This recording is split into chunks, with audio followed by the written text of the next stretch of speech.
All right. So there's going to be, I guess, some more people coming in over time. We just shared it on Facebook because some issues here, but it should be good. I'm gonna just start for now, and then I'll admit more people as they come by.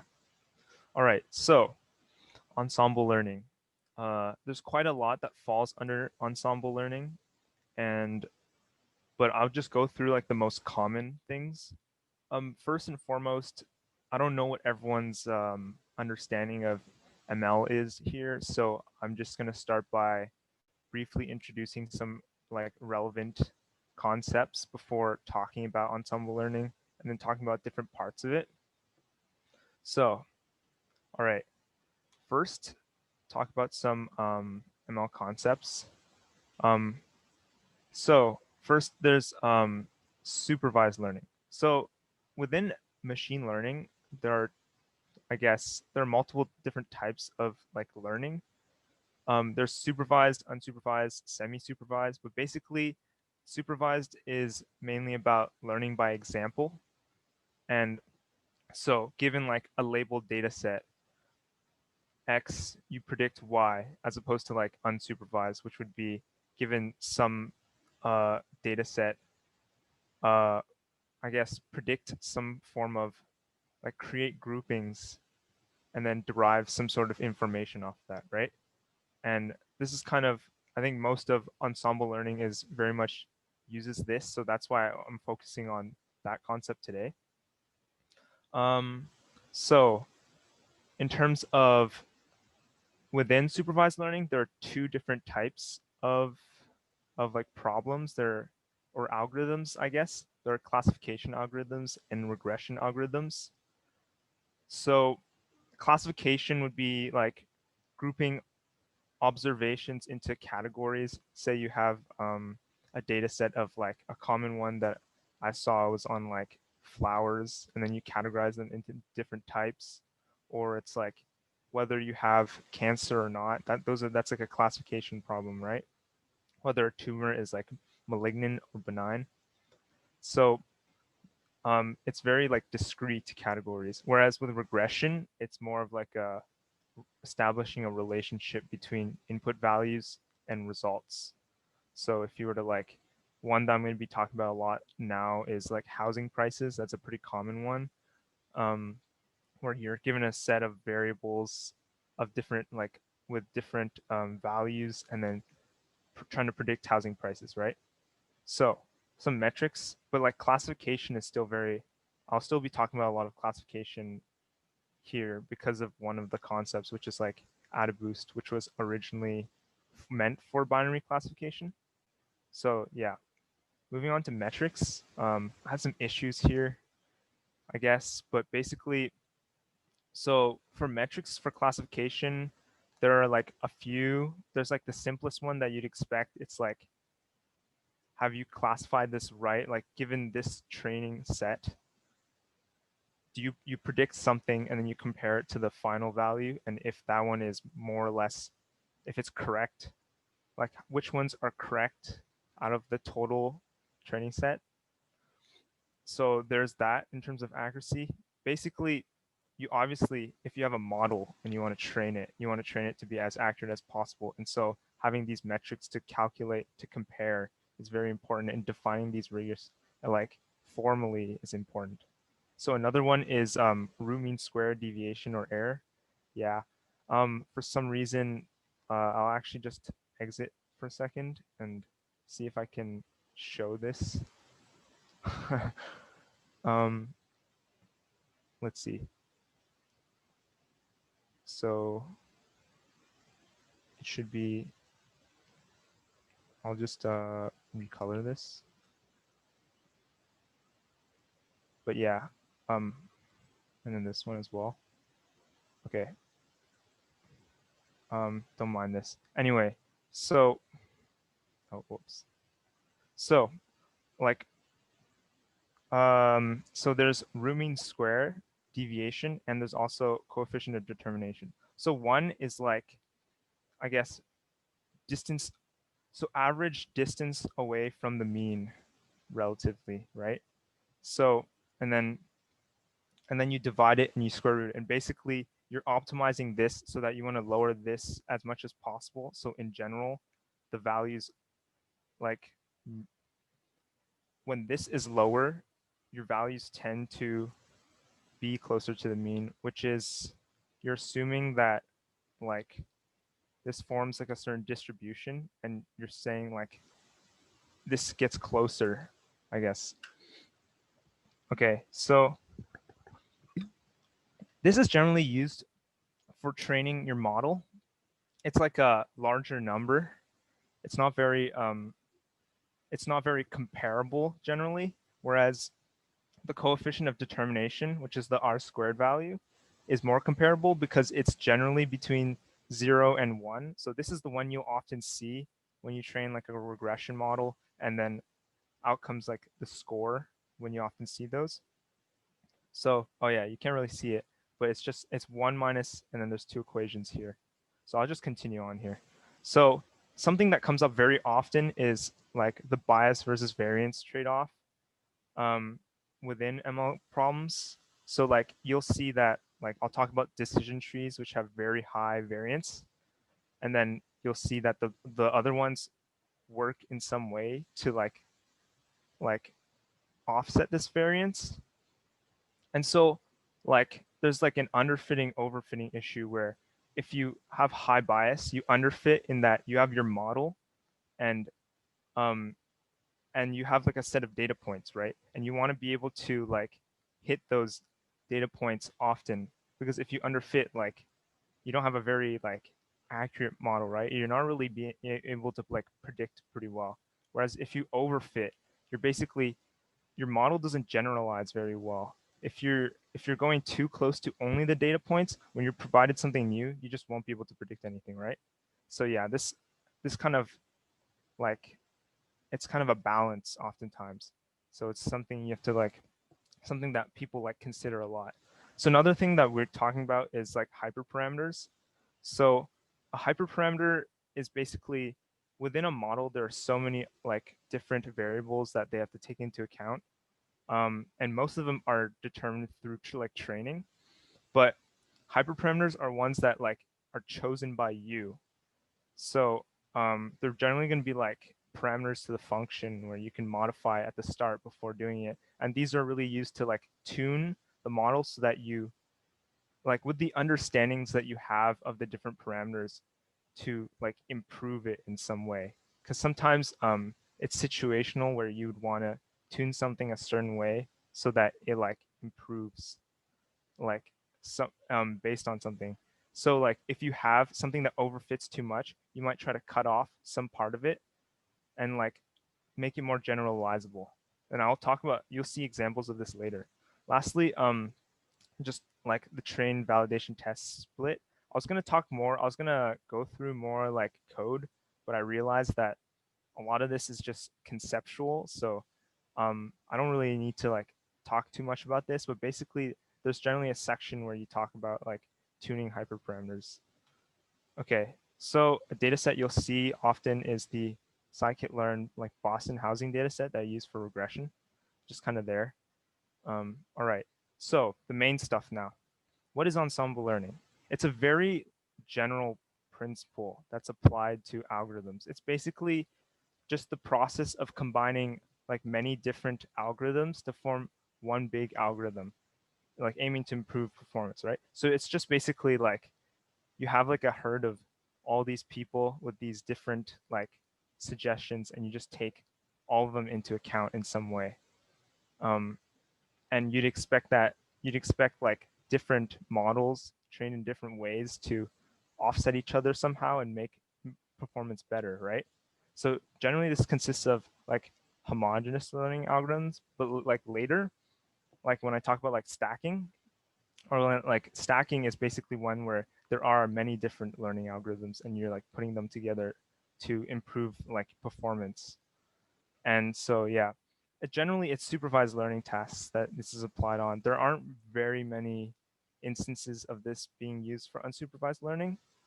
So like a good majority of the time you'll be using it to classify something, or like given this data set, what do you expect this to like result in, right? That those are both supervised learning tasks. Okay, so moving on. So a very simple example, basically something I was alluding to before, is like using the voting classifier. So you just have like, here there's like a picture, you have four different like models, and then they all give like a prediction. These are all classifiers because it's all outputting like a discrete value, right? Basically, and it's like, I guess they're categorical values. So generally there's like two ways to use this one. You would use like hard voting, which is like just taking the majority, and there's also like taking the highest probability, like given this one, what's the probability of hitting one? Because this is like generally what it's doing is it's taking the majority, the highest probability, and outputting that as its confident value. But then if you just take the highest average probability of all these and you weight it, that's another way of using an ensemble of like models and resulting in like a prediction. Okay, so moving on. So now, like typical ensembles, that like the most popular ones that people talk about, they're kind of grouped into three different areas. It's bagging, or like bootstrap aggregating, boosting, and stacking. So yeah, so I'll start from here. So before we go into all this, I think it's really key for me to like go through what like decision trees, because decision trees play like a big role in many of the state of the art like ensemble learning models, like basically random forests, extra trees, talk about like Adaboost, gradient boosting, like XGBoost. All of these use like decision trees in some form. So it's really important to understand what like a decision tree looks like, right? All right, so what exactly are we talking about when we talk about decision tree? Like it's something, I think we all are familiar with, like a tree structure, I guess, in CS and that type. And this is kind of similar. It's like you split data into, you have like a data set, you have a set of like samples, and you're basically, you have this algorithm that splits each one into subsets until you, generally what you're trying to aim for is you're trying to reach a point where you're always correct or always incorrect. This is called like pure. And so the most common algorithm for decision trees right now is the CART model, which is classification and regression trees. It's kind of interesting, the naming for this, but basically generally what it's doing is it's greedily like choosing, starting from the top, it's greedily choosing the best split. Like the split would be what's causing the, what allows, like the rule that allows you to split your original set into subsets, into like and like divide them, right? And basically there's like, there are these algorithms to determine the most optimal like cut and split, and those are used to determine which one should you put, like should you specifically put petal width 0. Like less than or equal to 0.8. Why is it not 0.6 or 0.5? Or why is it not petal length? You know, the way that they determine this, there's like a, the optimality of this is kind of, these are like pretty intense algorithms on their own. So that's kind of the first part. And the way that they determine, like the metric that they use to determine the most optimal split at that point in time, is either the Gini impurity, or there's another one which is like entropy, like the entropy from like chemistry or something, or, and for classification. And then there's also, generally it's using lowest mean square root error, right? The one that I mentioned before for regression. So these are kind of, these are the two that are generally used for decision tree metrics in terms of splitting. I guess now I'll walk through like an example of a decision tree training just to show like kind of what it's like. So here I have, this is what I was talking about before. This is like regression. This is a regression model, using decision trees as a regression model, because this is all like, you have these numerical values and you're trying to like, given this set of variables, these features, given the values that they have in their examples, you want to predict like this value, which is the price in thousands. So, and this is like generally on like in the set of rules or something. All right. Right. So training a decision tree. So you start by like saying, okay, so first at the root, it has determined that having a mean square error of 35.73 is the most optimal. So now, okay, it goes into this data set and it's like, here, okay, samples 0, 1, they're ordered in an interesting way, but just kind of these ones I sorted out by average number of roomings per dwelling, and they decided that it's kind of like this. So you have here that these ones are less than 6.786, and then you have these ones that are greater. So generally the left side is true and the right side is false. Which ones like do conform to it and which ones don't. And then so you kind of split it up in that way. So then now the next part of your tree is only dealing with the samples from, this one's dealing with the 0 and 1 sample, and this one's dealing with the 2, 3, and 4 samples. So now then you do it again. I guess you start from, this one is like, I guess it goes from the right to the left. I arrange this in this way for some apparent reason, but basically this one has the lower mean squared error. And so I guess from here, what you do is you do this again and you apply it again and you're like, so which one has this? And obviously, like I said before, it's predetermined. It's like, it's determined to be like this. It's kind of hard to describe. It's that aspect is also a bit like black box, where they basically like run through all the different cut points, which are generally like average distances and like average values in between. And they just see which one's most optimal, which one has the lowest mean squared error. And then for each set of features, like, is it going to choose Zn, like Indus, whichever one, tax, which one is it going to put there? Like, it just goes through and determines it at that point in time, given these samples, which one does it the best. It's kind of computationally expensive in its own way. And then this applies the same way. And then at the end, you get your tree here. So these are basically, when MSE is 0, it's determined to be like pure, I guess, because it's been set up so that, so like you have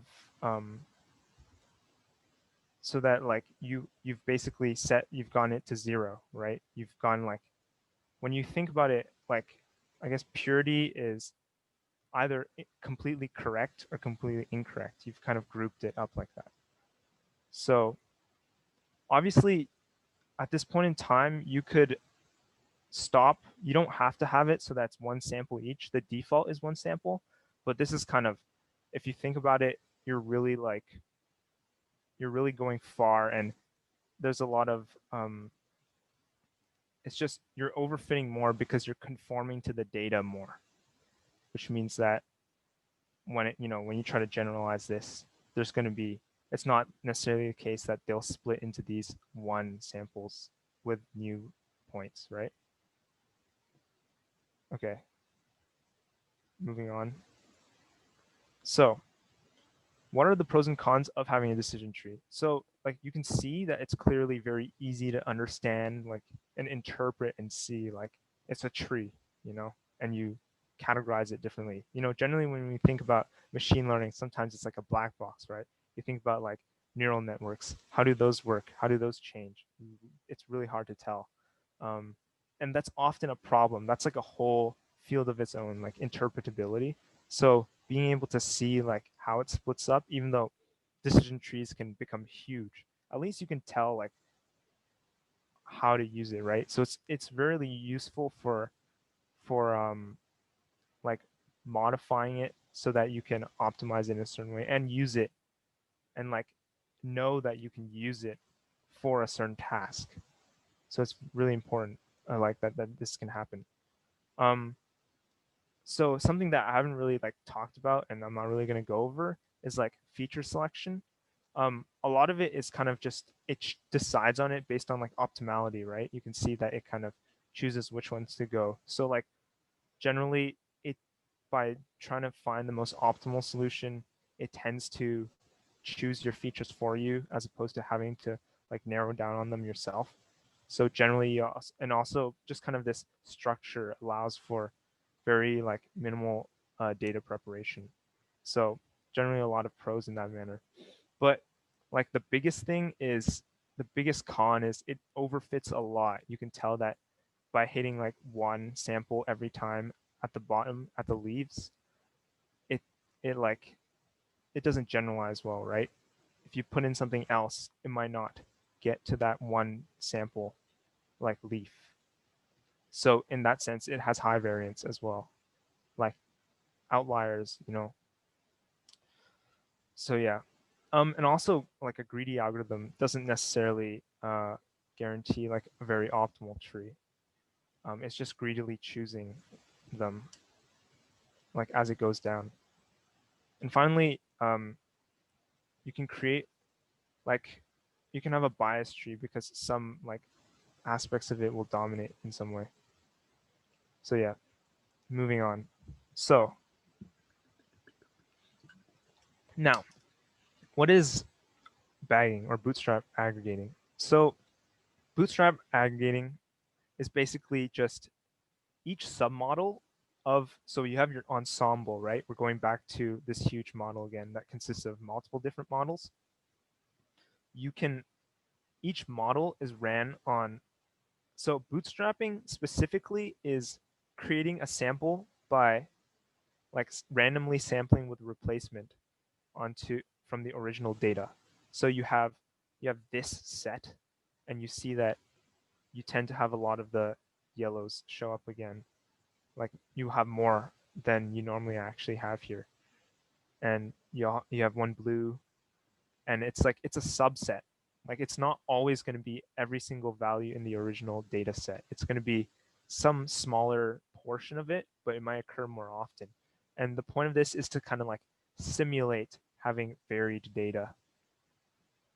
And then what you do is each submodel in your ensemble, you train that on a specific sample.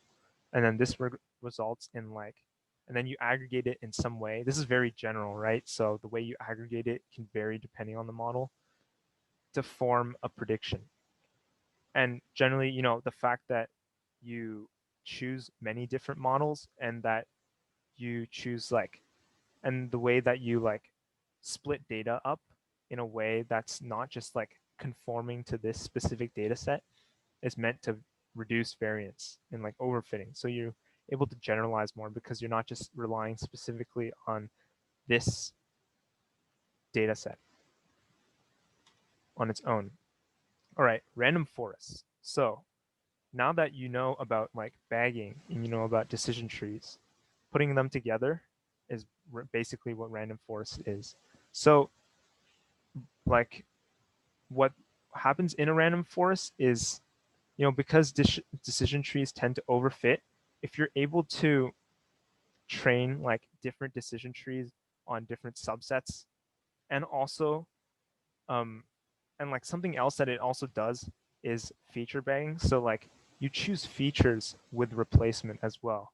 It's not just like you take like a subset of your features and you use that for every single split. And both of these like, because so what happens with that is you don't want to like over focus on certain features because they might seem like this feature, like this variable will determine this for the data set, but this is data set is not it's not like fully representative of other values, right? And you're trying to make it like a very generalizable model. So what happens is it may fail to like predict stuff outside. So um, to prevent that, if you don't focus too much, you're basically improving generality, you know, reducing variance and increase like reducing overfitting. And just these, both of these together tends towards like having a less like a model that just overfits a lot less than like decision trees by themselves.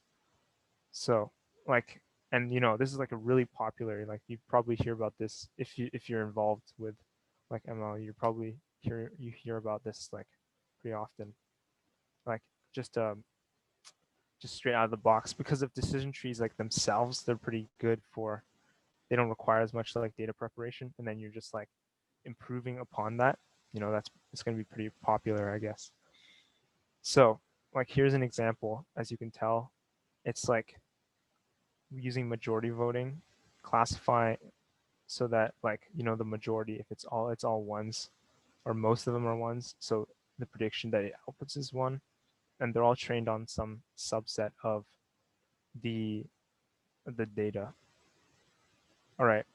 So an example I ran on the similar um, on that Boston housing data set is this one. So you see here, this is the full data set that I chose. It was just 7 data points. And so from these 7 data points, you see here that at the bottom, you can tell I like limited the max. There's some hyperparameters that I was talking about earlier that you can like modify, and I set it so that the maximum depth or the number of edges is about 3, like at most. So like it limits kind of how many you can make. Also, this is a really tiny data set, so that's why you can allow this to happen. If it's much larger, it'll branch out even more. Okay, so given this, you have 7 data points, right? But here you see that it took 5, and it did, and it only has like 3.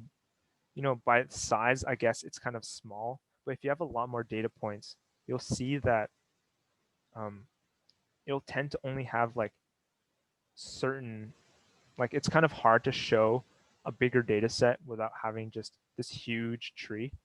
But you'll see that you only have certain ones, certain features that show up in this. That was what I was talking about before in terms of feature selection. I mean, here you only can have so many because it's a small data set. So can't really do much about that one. Moving on, you see here then that you actually have 4, right? So it's not, you're not always using the full data set as I've mentioned before. And here you have age, LSAT, and Zen. All right. So in terms of some hyperparameters or some things that you can modify, so all the estimators or trees that you have, it's like customizable. So I'd say I think the default is about like 50, but you can modify that, and generally having more is better because you have more like models that you can, you know, there's different models that can provide their own input. But obviously if you have a lot, then it just becomes computationally expensive because each one you have to train an additional amount, right? So something else is our max features. It's the maximum number of features, or like the fraction that, if it's an integer, it's the maximum number of features, and if it's a fraction, if it's a float, it'll be like some portion of the total that you consider at a split. So I was talking about before about like feature bagging. So by default, it's often auto, so you're not actually feature bagging, but sometimes you actually do use that. You use like, or well, yeah. So sometimes you can use like the square root of the features, or ln of 2, ln 2 of the total feature. Sorry, log base 2 of the total features, right? Um, and basically, like you set it that way so that, as I've mentioned before, you want to by having larger max features, you have more like deep models. You have models that have more features within each one, so that if you have like another one, they tend to be closer because you have more features, right? You want ones that are like more generalizable. So um, by having like a larger max, by having like less, you'll have more diversity by like reducing the amount of features you consider for each one. Next, you have max depth. So a lot of these are all like along the similar vein, right? It's basically just you're you're limiting how deep your tree can go, because you want to make sure that you don't take too much, you don't have like too much data, like you don't want your trees to be tailored to a specific subset of data that often. That's kind of the whole thing about overfitting, as opposed to like even like the high variance issue. So like each one individually doesn't matter because the power comes from the ensemble, but you really want to make sure that each tree isn't correlated in terms of cut points and features. All right. So one that you probably, I don't know if you've heard of before, is extra trees. Extra trees or extremely randomized trees is not like, it's not, it doesn't use bagging, but I included it here because it's it's like similar to random forest. But instead of using like bootstrapping by default, it uses the whole data set, but it differs in that it chooses each like cut point. So if I were to go back and show you here, like this is like a cut point, right? So it's at 0.497. There's an algorithm somewhere that determines this, optimally determines this cut point, taking into many different factors. Um, and so generally random forests and regular decision trees determine it through, like they optimally determine this cut point, but that's kind of like computationally expensive, right? Because you have to go through that extra computation, that those extra like calculations to compare those. So instead here, what you're doing is you're choosing those cut points randomly instead of optimally, and that has been said to like reduce computation by like multiples. So that's like very, in cases where you have very large data sets, that can be helpful. And it also takes like a random subset of features. So it still does feature bagging, but it's not like it varies in these two veins specifically. And basically I went over that just now, right? So um, there's like randomization increases bias specifically within like the the paper that was published. It kind of showed empirically that it increases bias and variance of the specific trees, but overall the randomization is canceled, like the variance from the randomization is canceled out just by having a large ensemble of trees. So overall the variance like went down. And in terms of like how the bias compares from like randomness, there like I spent some time like looking into this, and it's very uncertain. I think oftentimes you have to just determine it empirically, and there's some like analysis on that within the paper itself, where um, if you like completely randomly selected your cut points, I'm not sure how scikit-learn does this, but if you completely randomize your cut points, then there are instances where if you have a lot of like irrelevant, if you have a lot of um, variables that don't really contribute anything, it tends to actually have like it tends to underfit more, like harming performance. So, there's some things that you have to take into consideration here, but it's not very clear, and I think it's more of an underused model. So that's probably one instance of why it's like that. All right, now moving on. What is boosting? So it's a very like general grouping of concepts as well, but it's kind of different from bagging in a way. So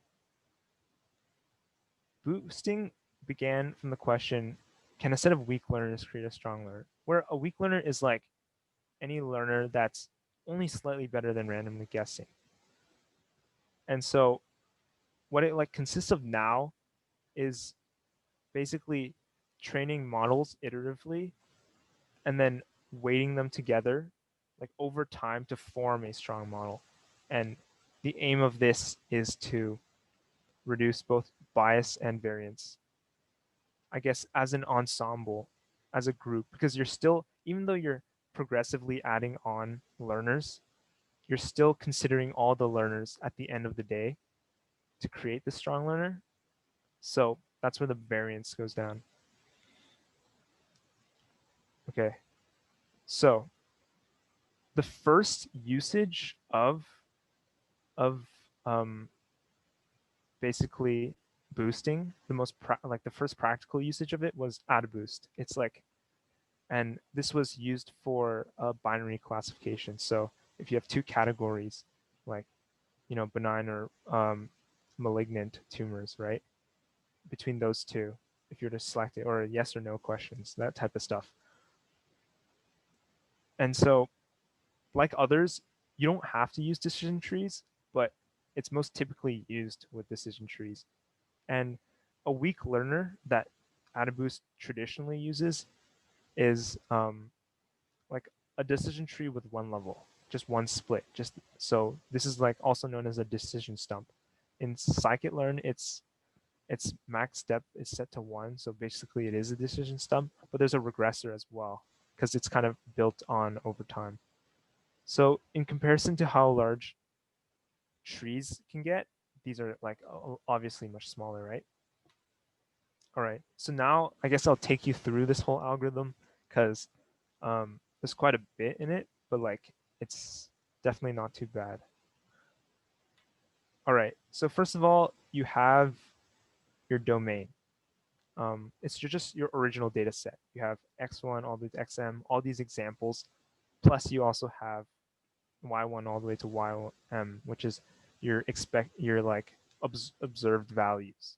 And because this is a binary classification model, um, you can probably just map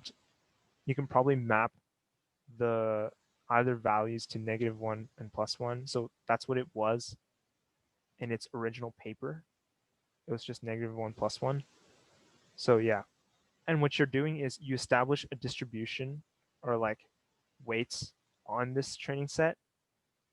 So initially it's an even, like it's a uniform distribution across all of your training examples. Um, you have M training examples. Each one is equally likely to occur. And so what you're doing is when you build your data set for training, like initially, you're basically sampling from, you're taking your data set and given the weights like applied for like each of these corresponds with like a specific training example, right? So if they're all even, it's more or less expected that you're going to have something very close to the original data set. But that's not necessarily the case of how it's always used. All right. Yeah. I kind of changed something a little here, and so a lot of the points sometimes don't show up. But yeah, I'll just like keep going with it then. So, so something that's used. So next, something I want to talk about is Gini impurity, because I haven't really talked about a classification model just yet. So basically, to sum up what exactly is Gini impurity? Gini impurity is so you have a probability. So basically, I think this example is the best way to show you what Gini impurity is. It's like you have chest pain. So is it like, does chest pain like lead to heart disease? Yes or no? So you have like this total amount in each section, and what is the probability of getting it? So it's like let's see. So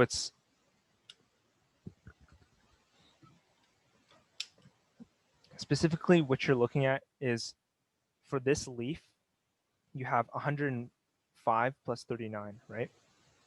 That's why it's the bottom, it's the total. And then the probability of having yes for this leaf is 105.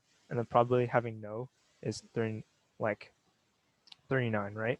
And so what you do is you subtract each one, each probability until you have your Gini impurity. And if it's clearly one or clearly the other, you'll have this be one and this be zero, right? So this is what I'm talking about in terms of purity. Like whether it's correct or not, as long as it's completely one-sided or completely the other sided, completely one-sided, right? It's like distinctive. Then this will be like a pure leaf. Okay. So, so what exactly is a so given a decision stump, because you're using the CART algorithm, you're going to be choosing the one with the lowest Gini impurity, like greedily, right?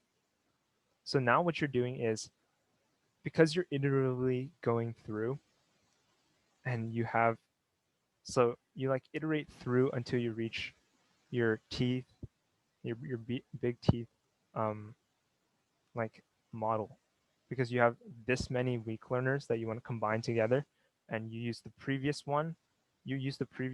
sets to like improve over time. So what you're doing now is,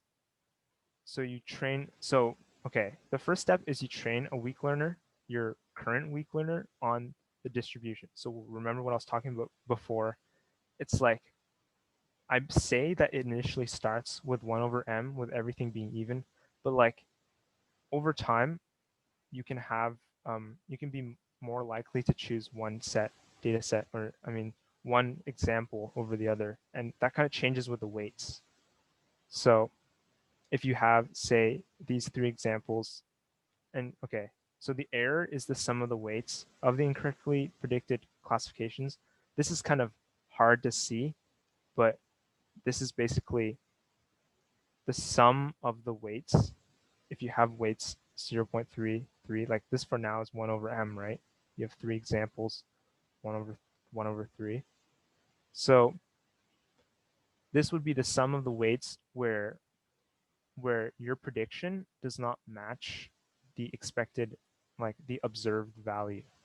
So given that, which examples does that correspond to? That's what you're adding together as your error. And so here, because what you get for each one is getting +1, but what you're expecting, or what you observed, sorry, is -1, -1, and then +1, your error is the 0.33, like summed together. Okay. So the next step, like if you were to go back and look at the algorithm here, the next step is your alpha value. I don't know the specific name for it. I guess it would be like a loss function. The loss function would be this part, but basically you have like a specific value that is based on the error rate, and this is what you're plugging it into later is the basically the function that you're trying to like minimize. Okay, so continuing on with this one. So if you have like an error rate of 0.5, the alpha is 0, like here. So, and if your error rate is greater than 0.5, so your error rate, like as you can tell, it's kind of self-explanatory. If it's more wrong, if it's more often wrong, then alpha is negative. If your error rate is more often right, your alpha is positive. And then because this is like logarithmic in a sense, then like because it forms this kind of logic, this like function, as it goes towards the extremities, like the alpha values increase like a lot. And this is like really helpful in terms of later on, because what you're doing is you're as you get closer to one end, you're trying to emphasize more of something. So if it's like if your error rate is super high, right, you're basically getting everything wrong. You want to emphasize all the right stuff a lot. So it kind of takes that into account in the next slide. And then if you're really close, you want to emphasize your weak ones. You want to emphasize what's wrong like even more, right? Okay. So that's basically what you're doing here. So remember, if alpha is negative, this becomes positive. So like when it's really inaccurate, you have e to this positive value. So you get like a number that's greater than 1. And since this is being multiplied, like the weight is being multiplied, this weight in this distribution here, you're basically increasing the weight of this specific example, like I, by a lot. And this is basically what I'm talking about in terms of you're trying to make your correct examples happen more often than not when it's very inaccurate, and then you're lowering the incorrect ones. So when it becomes more accurate, the alpha values being positive means that these ones that don't match will tend to get like to be more emphasized, right? So that's kind of what's happening here. It's kind of the same logic. Because it's positive in this case and it's higher, then this will be multiplied by a value that's greater than 1. So it'll like increase this weight. And then because this is a distribution, you need to like normalize it so that you can use it as a distribution again. But the weights kind of still apply. So you want to proportionally scale it down. So then what you get at the end is if you have like these weights 0.1, 0.2, and 0.3, you need to normalize them by summing it all together and then dividing to get your distribution that you're going to use later. And so you keep doing that, and you keep adding on extra like classifiers where each like weight has been, each one has like is works on a different weight until you get to the end, I guess, however much you want it to do, which is the big T. And then this one is kind of, it takes the weighted majority. So it uses that alpha that we were talking about. So, and the reason for this is that since it's a binary classifier and alpha is like a lot greater when it's positive and much higher when it's right, and negative and much like lower when it's wrong, like you're basically just, it's binary. So you just have to like completely reverse that decision at that point in time. Like you just have to, if it's more wrong, then if you just take the opposite of it, it'll be more right, right? And so a larger majority means it's more certain. Whereas when it's smaller, it's kind of at the center of this thing, this graph here that I showed you, right? All right. So, wow, there is, it's, we started late, so, but like there's still quite a bit, there's still a little bit to go, but I think this was kind of the core like introduction to boosting, because there's also like gradient boosting and then XGBoost, which is, if you've dealt with Kaggle before, you'd probably be somewhat familiar with it. But anyway, Adaboost has very similar ones. Like I don't think you actually touch Adaboost too much in terms of hyperparameters because it's traditionally using like decision stumps. But yeah, I guess in other ones you'd probably modify them more. So here you can increase the amount of iterations / estimators that you do, but you might overfit because you'll have more estimators and they tend towards like they tend towards a value. They're kind of affecting each other as opposed to just being like random. The learning rate is something that's important. It's like it's the effect of each model. So to avoid overfitting, because you don't want to just have like a lot of weight to each model, you like modify the contribution of each classifier so that it like the effect of it is like not as much, right? And so this is used to avoid overfitting. All right, so just some stuff in terms of like gradient boosting. I'll probably be posting, I guess I don't really know what the standard is. I might post the slides, but I'll just keep going at this point in time. So gradient boosting, just kind of a brief overview. It's like, it encompasses a lot. It's just, and so it like, instead of using the exponential function, you use like a loss function.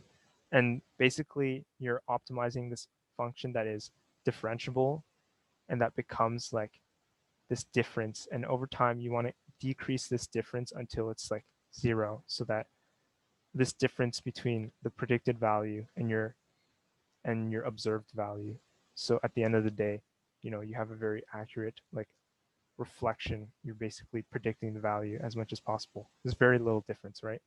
And so it uses decision trees as well. And I guess both of them are categorized as like stage-wise additive models, in that they're they're adding on like a learner at each point in time. Like it's adding on additional one, and it's not modifying the previous ones. So yeah, this is the algorithm. We're kind of getting close to the end here. So I'll just kind of mention XGBoost.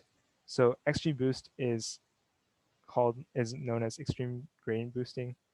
Um, it's a modification of just the general gradient boosting algorithm, because they have very specific like algorithms meant to make it like perform better and be faster. And this is kind of one of the algorithms that is like very popular on like Kaggle, which is like a website, where you do if you don't know about it, you do like, you compete to like, on like, you have like different competitions with data sets, and you're just trying to like, score well. You want to have like the most accurate model. And I guess because of the speed, you tend to have a lot of models like chained on top of each other. Ensembling is very common on Kaggle. So kind of having this on top of that set kind of makes it, it tends to do well. Yeah. So the last thing that I'll talk about, I'm kind of over time here, but I started a little late. I guess thanks for like sticking with me here, is just this concept of ensembling models in general. Kind of, you can apply it like globally on top of ensemble models as well. That's kind of the nature of stacking, and you can stack like other models onto. You can put like neural networks next to like regressors, like this XGBoost, and you can put them all together, and then basically you take the results of each model and you feed it into this greater model. It's like, you can use XGBoost as well. You can use whichever other one, because it's not very specific. Like, as long as you're training models that provide this similar type of output, you can use that and fit like a bigger model. And this is often used because when you're like, just any amount of grouping models together is very useful.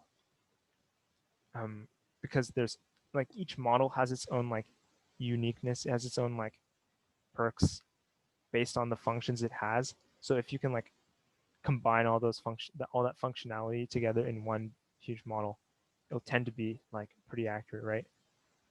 So that's kind of the nature of ensembling in general. That's the whole point, and that's kind of what makes it do well. Is there, I guess this is the end of my presentation. Is there anything that you guys wanted to like clarify, or are unsure about, I guess?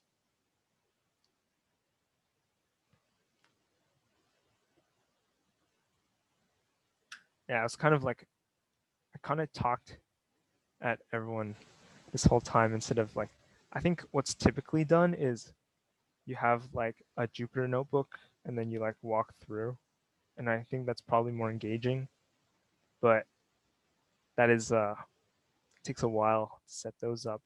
So I mean, this already took a while to set up. So is there anything that you guys want to know?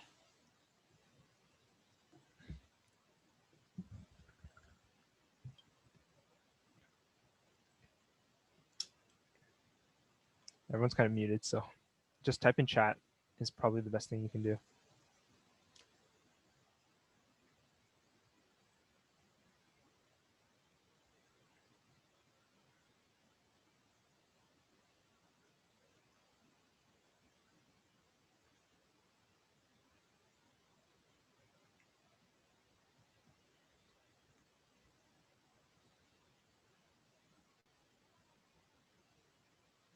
All right, well, thanks for coming. I know it's very long. And I'll hope to see you guys in like future workshops. If you guys are involved with the like guided projects, you guys can look forward to that as well. You might be able to use this. So yeah, anyway, I'll be ending this now because nobody really has anything. Nobody has any more questions. So yeah, thanks for coming.